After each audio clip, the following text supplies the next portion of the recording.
$20,000 came into my checking account by way of wholesaling real estate in about a month and a half.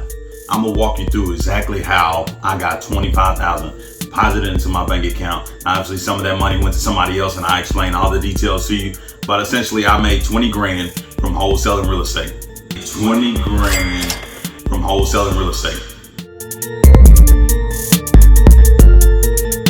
If you're new here, my name is Jordan Aubrey, that is, and this is the Real Estate Investing Done Right YouTube channel where we talk about everything real estate investing, market analysis, is the crash coming, right? And then anything personal finance, anything that can help you make a lot of money. That's exactly what we want to talk about, entrepreneurship. So if that's something you're interested in, make sure you subscribe. Definitely make sure you hit the notifications bell. That way you get these gems whenever we drop them. That way, hey, you can make a little bit more money in the future, right? Hey, and if you like the content, don't hesitate to go ahead and hit the thumbs up button. Let's jump right into it. So on this particular deal, it's very, very ironic. I'll let you know exactly how I got the marketing lead and all that good stuff. I know that's what a lot of people like to hear. Hey, what list did you choose? How did you get the lead? What form of marketing did you do to get this particular lead? How did it all close? I'm gonna dissect all of that. I'm not gonna start with the marketing particular portion, but I am going to tell you everything. So if you want to go ahead and go to the market, it's probably going to be at the end of the video. You can skip and fast forward to that. But if you actually want to hear how I made $20,000 from wholesaling real estate just this past week, we closed on a deal maybe a week or two ago. But essentially, we made a lot of money from it. So from this perspective, this is exactly what happened. Called the lady, negotiated. Literally, this process was the fastest deal I've ever done as far as calling the lady and negotiating the lead, right? I called a lead that wasn't even supposed to be motivated. I thought it was a wholesaler because this particular place where I got the lead, it really wasn't a great lead source, right? So I called him and I had the conversation. She said, hey, this is not even my house. This is my cousin's house. We're looking to sell the particular property. My cousin don't know what to do with it. She's out of the city. I mean, she's in the same state, but she's out of the city. She's about 5 hours away. She came home, the house is vacant, and we want to sell it. The crazy thing about this particular lead is that I had the owner of the property. He passed away about 3-4 months ago. We were speaking to this guy a year ago, right? Because his house was so distressed. It was a classic driving for dollars type of lead. We were speaking to this guy over a year ago, and we knew that he was kind of on his deathbed. He was bedridden already at the time, had health issues. And he was thinking, I need to sell it before I pass away. So that's exactly what he was thinking, but he was never ready to sell the property because he had no idea where he was going to go, right? If we could have solved that problem for him a year ago, we probably would have cashed that check a long time ago. But good thing we didn't, because essentially the price got better now. So with that being said, I negotiated with the seller right over the phone. She said, I want 70 grand for the property. I was like, whoa, my goodness. There's no way. I've seen the house. There's no way I'm going to be able to give you 70 grand. Tell me this. What are you guys going to do? Are you guys going to put money into the property to sell it? Because I know I wouldn't be able to. I know a lot of investors in the area wouldn't be able to as well. So is that something you guys thinking about? Just go ahead and put money into the property, fixing it up, making it look nice. That way you'll be able to profit as much as you possibly can. She was like, oh no, that's too much money. I don't have any money, right? The property needs about $70,000, $80,000 in repairs. So it's a big rehab. But with that being said, I said, man, you know what? I don't know what I'll be able to do, but I know $70,000. I know for a fact right now, unless somebody did some work that made it look better.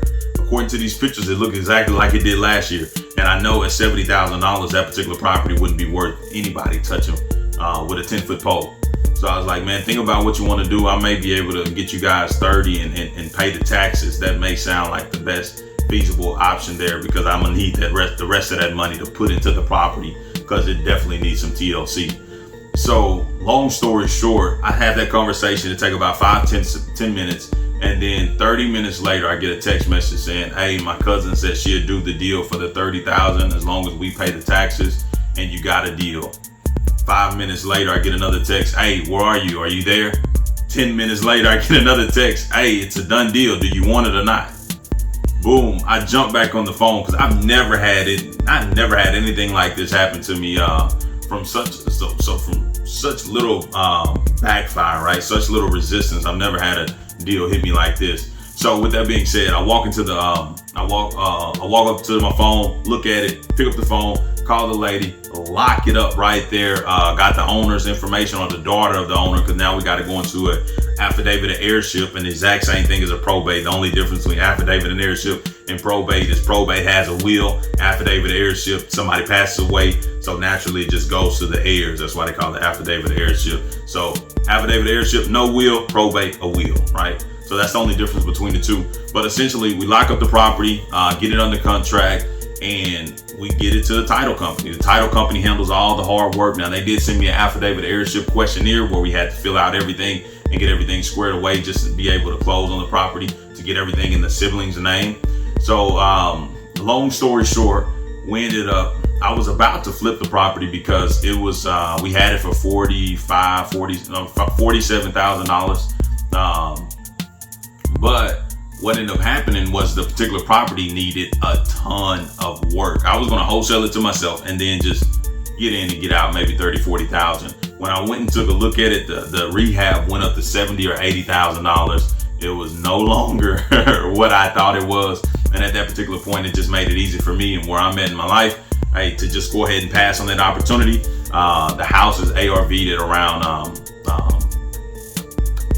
180 to 210. If you want to be, if they wanted to get grammatically, like just look at the flip comps, probably 210 is what it'll probably sell for. But I was perfectly okay with just wholesaling that particular deal, getting it off my hands. I knew it needed a big rehab. I didn't want to be involved in it. I didn't want to go over budget. I didn't want the money coming out of my pocket, right? There were so many things that can go wrong in a fix and flip. I didn't want any association with it. So 10 days go by, we get the title back. The title comes back clear. We see the taxes are lower than what they expected. The seller's happy because now the seller is getting more money. Essentially what we did was end up wholesaling it. The property was open, it was vacant, it was literally condemned by the city because that's what the owners wanted, because her brother was staying there and it was literally flea infested. Flea infested.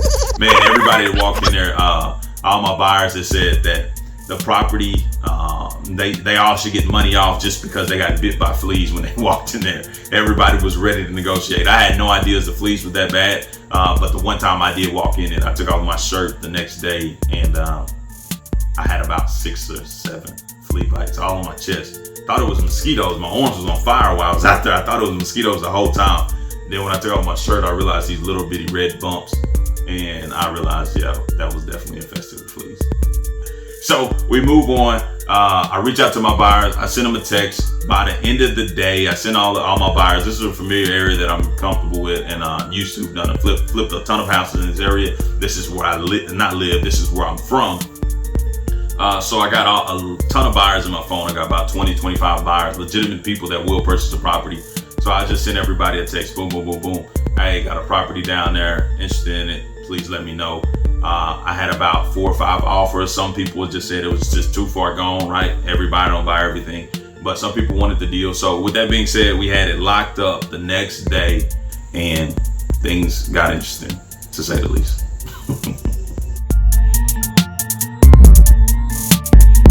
So things got interesting, to say the least. Obviously, once I got everything locked up, we had to do an affidavit of heirship process, and I know I explained that earlier, but essentially, we had to get paperwork filled out from everybody that knew the deceased heir or the deceased parent. And then come to find out there was a deceased heir. So we had to do 2 affidavit heirships on this particular property. And that probably took a total of about 3 weeks. Typically it don't take that long, but it was so many moving parts, so many different witnesses that we had to just essentially take a long time to get it squared away and get it done. I actually did it for him, at least fill out the paperwork for him. Don't need a signature, just need something to fill out for him. And then at that particular point, you get all that notarized and get all that cleaned up as well. But this is one thing I got to take away from it, and I think everybody should know about this. So essentially what we get into is family see family for family, right? That's exactly what it is. So never let a family member go relay a message that you know, if they don't have good history together, never allow them to go and relay that message, because ultimately what ended up happening is there was a family feud that almost killed this entire deal, right? There's a niece that doesn't like an aunt. The niece is that we had to deed the property, not deed. We had to give the rights for the father that didn't have a driver's license. We had to deed his rights over to his particular daughter. And in that instance, the daughter, in order to get the money faster, she went down to go see the aunt, pay her a visit, and make sure she signed the paperwork. Long story short, she drive 5, 6, 7 hours, get down there and start a fight, right? Obviously, with money on the line, family members, I don't think anybody have a perfect family. So obviously, with money on the line and the history that they had together, essentially the niece went down there and stirred up some things with her aunt. And in that particular instance, what ended up happening was the aunt refused to sign the paperwork. I mean, here I am finna get a check for $25,000, right? Finna make a lot of money, and now there's a family feud. How does this happen, right? This is what you need to be as a wholesaler, as anything, as far as an investor. Never allow somebody else to communicate the message that need to be relayed, especially in a family when you know they don't have a great relationship. I said that earlier. Very, very important. This is what happened when family listen to the other family member, right? They see a person that's broken. They see a person for all their flaws. They see a person that used to run around in their dirty drawers and digging in their nose every day, right? That's how family looks at you. Oh man, nothing's changed about you. You're still the same guy that still had those same problems growing up, right? So they never look at the information that you tell them. They always look at your flaws that come with you. That's why it's important for a guy like myself to be the mediator, to step in that situation. And they look at me. They never see me in my dirty drawers, right? They never see me digging in my nose. All they see me is as a professional that's coming to handle the transaction. So that's what you need to do in all kind of family, affidavit heirships, probates, all that good stuff. Make sure you handle it with I'm not gonna say care, but make sure you handle it the right way. That way it can be done the right way and you don't have to worry about anything. But essentially what ended up happening in that situation, there was a family feud, pushed out closing for about another week. I almost blew the deal, but essentially we still got there because the lady needed the money. That was just make everybody wait a little bit longer, but ultimately she didn't have any money to live, so she needed that money. She called me multiple times to get money, and typically in that situation, when people call you to get money, it's not a good situation, because typically it's a telltale sign that either A, they're on drugs, or B, they're just not good with money. So giving them more money is not going to fix their problem, right? More money doesn't fix a money behavior problem. Only fixing the behavior problem fixes the money behavior problem. So with that being said, that's definitely what you need to do. It definitely got interesting. We ended up closing, and then there was another $5,000 that we had to send to another particular seller. So I ended up making around $19,000 on this particular wholesale deal. And the crazy thing about it, I spent $0 in marketing. $0 in marketing. I know that sounds unbelievable, but it's honest thing here. I actually got the lead from a Craigslist ad. Right, I was searching around. I'm in the process of doing some new builds. We actually close on those tomorrow. The seller's going in to close on it today as we record.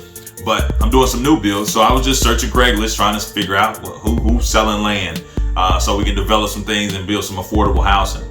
In that process, I run across that particular lead, in which I knew the house from an old marketing campaign we did over a year ago, and essentially reach out to the seller, get somebody completely different. Heard the same last name and it rung a bell. I was like, yep, I remember the conversation. I remember talking to this particular guy. So we literally got that deal, locked it up. I told you the story how we locked it up, but essentially we spent $0 in marketing costs, which is unheard of, because we essentially just called a Craigslist ad. So if you're new in real estate investor and you're not looking at the Craigslist ads, please do so. You can run across a $20,000 deal. And on that ad, it didn't look like the best deal, but we negotiated it down, created the spread, and then ended up allowing somebody else to walk away with a property and make pretty good money on it, and allowed them to walk away from a headache that they didn't have the money to go into the property. Property needs, like I said, $70,000 in repairs. So it saved them, made it a win for me, win for them, and a win for the end buyer. So with that being said, if you just did your first deal, I'd love to hear how that went down in the story below. If you have any questions concerning this deal, definitely drop the questions below. I love to hear back from you. And hey, as always, keep winning.